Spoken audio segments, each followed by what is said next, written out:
மத்திய அமைச்சரவையுடைய பாதுகாப்பு கவுன்சில் கூட்டம் நடைபெற இருக்கிறது.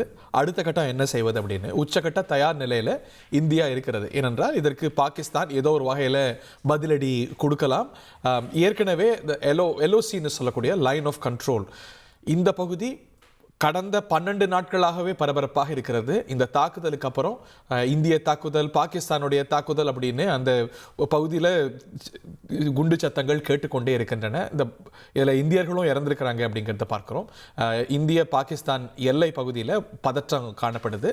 நீங்கள் பார்க்கலாம், அங்கே குண்டு மழை அந்த வீடுகளுடைய பகுதிகளுக்கெல்லாம் துளைத்திருக்கக்கூடிய காட்சிகளையும் நம்ம திரையில் பார்க்கின்றோம். ரஜௌரி செக்டர் இப்படி இந்திய பாகிஸ்தான் எல்லை பகுதியில் பல இடங்களில் ரெண்டு தரப்புக்கும் இடையே சண்டை நடைபெற்று வருகிறது.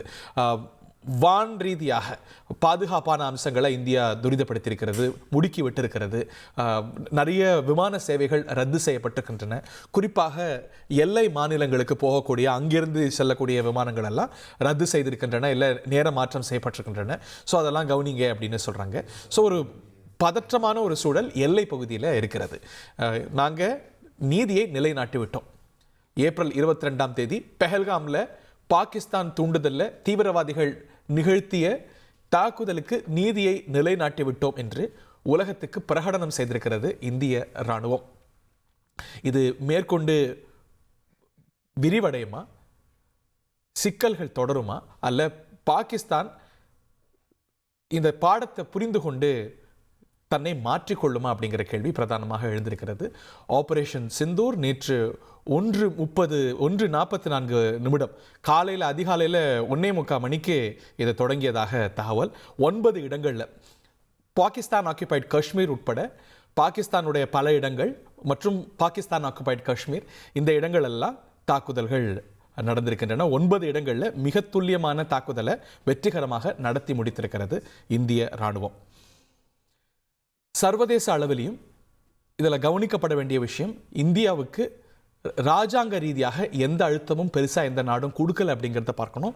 ஏன்னா இராணுவ ரீதியாக நடவடிக்கை எடுத்த உடனேயே இந்தியா செய்த விஷயம், பல நாடுகளுடைய முக்கிய தலைவர்களை அழைத்து எதனால் இதை செஞ்சோம், எப்படி செஞ்சோம், துல்லியமாக செஞ்சுருக்கோம். பாகிஸ்தானுடைய இராணுவ தளங்களையோ பாகிஸ்தானுடைய பொதுமக்களையோ பொருளாதார கேந்திரங்களையோ நாங்கள் குறிவைக்கலை.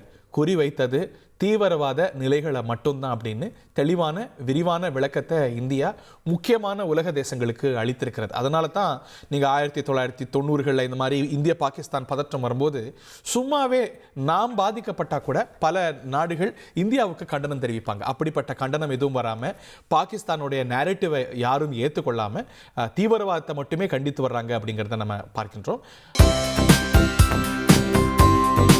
தந்தி டிவியை உங்கள் கேபிள் டிவி ஆபரேட்டரிடம் இலவசமாக கேட்டு பெறுங்கள்.